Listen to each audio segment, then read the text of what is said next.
Welcome to this webinar. We're going to talk about how to maximize your consent opt-in and increase revenue. My name is Sarah and I work as a web analyst at Nexer Group. Brilliant. Thank you, Sarah. My name is Jordan. I'm happy to guide you with Sarah through the presentation today to basically see where's potential for your current setups and also to have a positive impact of the CMP topic. I'm working in sales, responsible for the Nordics, and happy to start here. Basically, to really start with, I mean, it is quite known now that you need to have a CMP in terms of tracking users. You need the user content to do that.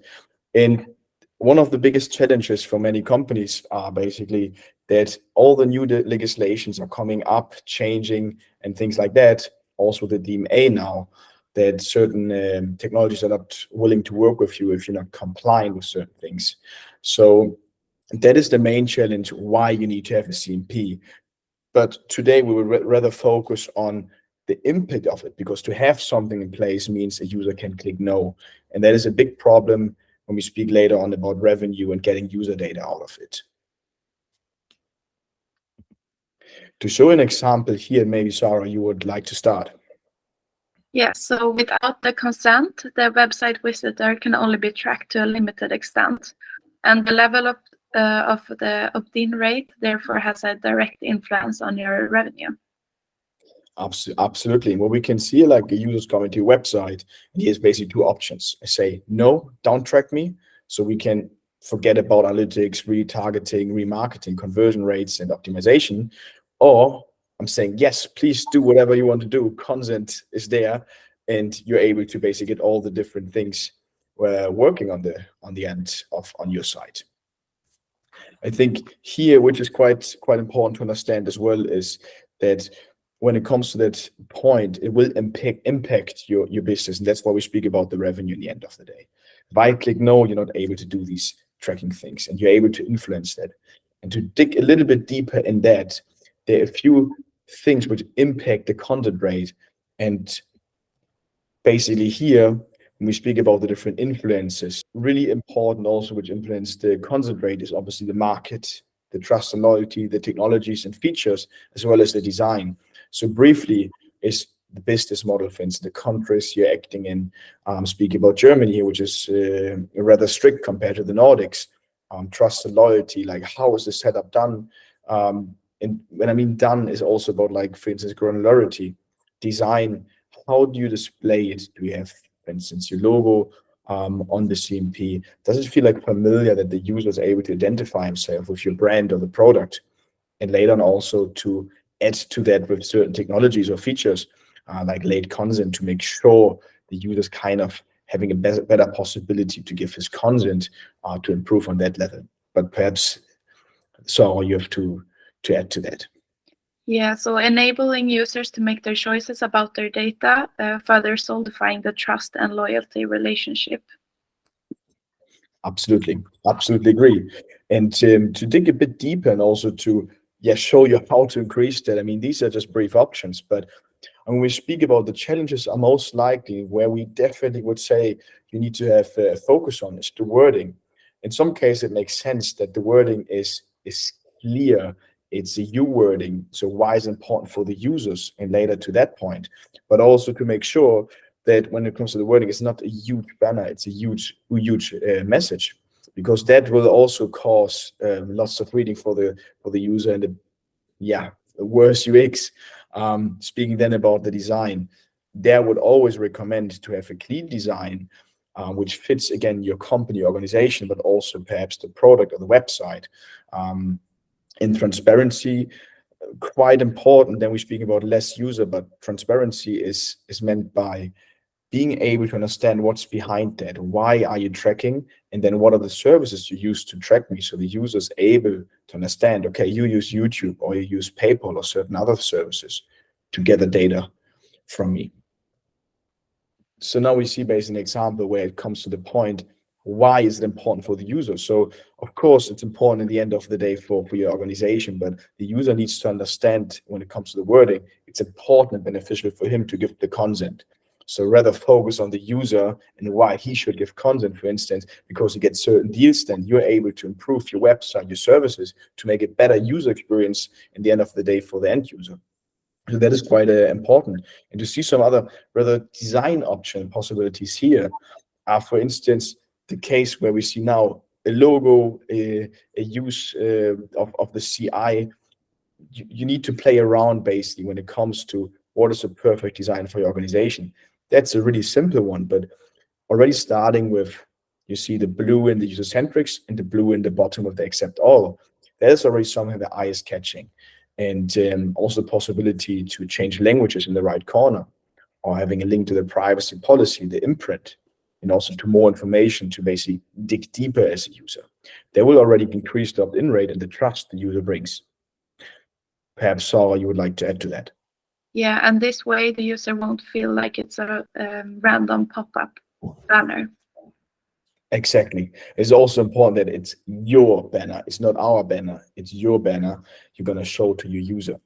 And just to show a few more, when it comes to design, not every single design works best for every single company. So Mercedes has a rather big banner, giving certain options when it comes to only technical required cookies. That means the essential ones, settings, and agree all. So I agree to all services they have. Another one is Swedish, so Yeah, so this example is from Tiger of Sweden, and they designed their banner this way. And there is a big accept all button in the right corner, and then you can read more about cookies if you want as an option. Exactly. They keep it rather simple. It's also in the bottom of the website, and it's a well-working design. Not to forget, it always depends on the IP address or the browser settings of the user, the way we would display the CMP. For instance, if I would sit in Denmark right now, I would see it in Danish. And if I want to prefer a different language because my Danish is not as good as it could be, I would preferably go to the languages and switch it simply to English. That is always possible. Another one is Naked, also like a fashion retailer from Scandinavia, from Sweden. And they have a different design, a little bit different approach. I have the deny all option here. And otherwise, the more settings, again, to dig deeper. Almost last but not least, a completely different design option. It is rather like young in terms of having these toggles to enable and to disable in terms of having certain decisions done, or going to the safe services or only necessary ones, and last but not least, to accept and close. But even here we can see there's a logo, a rather short text, the banners in the middle of the screen like a wall, and I'm not able to shop unless I gave consent. So perhaps you would like to jump in here. Yes, here is also another example of a banner, and this one is as well shown in the middle of this website. And here you can also choose between 3 different choices. You can accept all, or essential only, or you can edit the settings and choose custom DPS services. Exactly. And also here, it's rather simple. It's in the middle of the screen. It's the S Group from Finland. And again, when it comes to design, it needs to fit your organization. They have different businesses, so they keep it rather simple, not specifically on one different or like one certain product / company or business. And as a last one, Svensk Handel, which is like a bit more colorful compared to the other ones, where we have also the possibility to switch the language, but also to basically give consent, deny, and go deeper into the settings. And similar to the Shaping You Tomorrow, I have the option here to even give consent for 2 of the different categories here, or get more information. When it comes to these kind of things, and then how to know what is the best possible design, I think, Sarah, you can add to that, because that is always important. How do we know that we have the best design?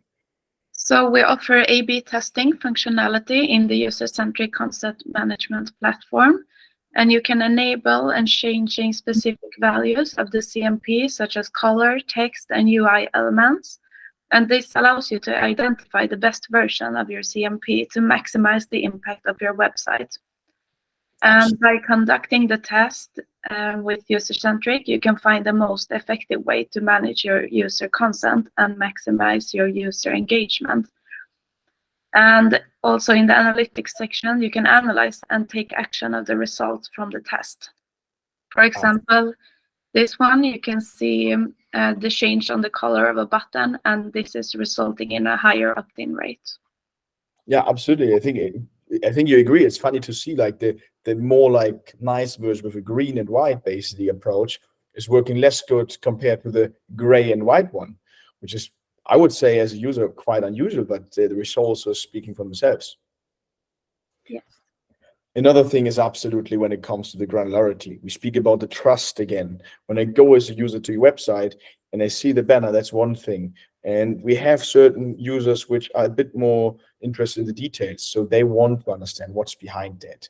So what we deliver here is basically the entire legal template about every service in the database to make sure the user understands what is behind that, how is the technology, where's the data stored or located, what are the basically legal information about YouTube, TikTok, Facebook, and so on. And that is always updated to make sure you have less work there, but also to have trust for the users. And as we can see here, we speak here roughly about 7% increase, just being more transparent with the user. And last but not least, I think the best topic out of all, and Sarah, please jump in here since you handled that topic quite well. Yes, so here is the analytic I was talking about, where you can see, for example, the results of your A/B test. You can also see results on opt-ins from different countries. You can see results of opt-ins from different devices. And you can see daily opt-in rate, or if you want to look at the opt-in rate for a longer range of time. Exactly. And the key question I'm always saying, how do you know that you have the best possible setup in place in every single country? And the common answer is we don't really know. We know that the opt-in rates are good or bad. That's it. But especially here, when I mentioned the German market earlier, they're rather strict. So we probably will have a decrease in opt-in rates in the German market compared to the Nordics. So based on this information, you will be able to have the perfect design, perhaps more transparent, more strict for the German one, and a bit more laissez-faire, a bit more open and colorful, for instance, in the Nordics. So you're really able to figure out what is the best possible setup for you to make sure you have the best possible outcome in the end of the day. Later on, what we see on the right side, we can even see how's the performance of the different services you use. Because why would you keep paying or using a service, let's say as an example, YouTube? Why would you keep YouTube in your setup or in your service, in your setup or in your website if you don't get any consent for that, right? So that is also something you will be able to see to make sure, are there services we have to sort out? Are there other ones we have to replace with because they work better? We should try it at least.